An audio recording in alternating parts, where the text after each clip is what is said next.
So, Ryan, you want to see my Phase 4 MCU rankings, huh? Well, I've got a list. I'll show them to you. Let me know if you agree with me in the comments, because I doubt any of you will, but let's go for it. Let's start out with dead last and just go with a movie I did not enjoy whatsoever. Eternals. The best way I can sum this movie up: epic emptiness. It felt like they really liked what they were putting on screen. I know a lot of people like this movie. I just was not one of them. I was bored to tears, if I'm being honest. A lot of people loved this movie, and I'm happy for you, but it never really got my attention, and I'm sick of origin stories. The first episode of the show was fantastic. It had a high school focus, and it had like a lot of Scott Pilgrim vibes, and I loved that movie. But then as the show went, it gradually got weaker and weaker for me. Phase 4 is going to be known as the Disney Plus TV show era. I hope it dies off quicker because it feels like homework, doesn't it, watching all these shows?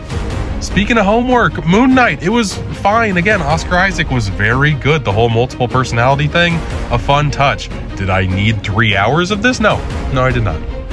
I wasn't the biggest fan of Ragnarok when it came out, but now it seems like people are starting to turn on Taika, and I don't know if it's just he's everywhere and you're sick of his humor.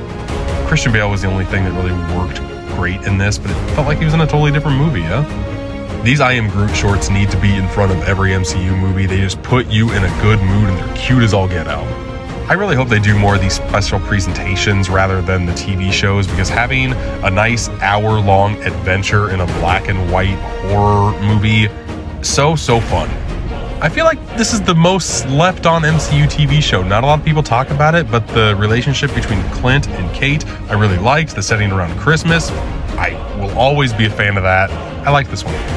I liked so much of WandaVision, but the last episode really kind of put a sour taste in my mouth, and that's unfortunate because out of all of like the long TV shows that Disney Plus did, this had the most originality, and I was all in for it. You're telling me you're going to give Sam Raimi hundreds of millions of dollars to make a horror movie in the MCU? Sign me up any day of the week. I liked the action here. I liked the spy espionage, Bourne-ish style that this movie had. A lot of people shit on this, and I'm not really sure why.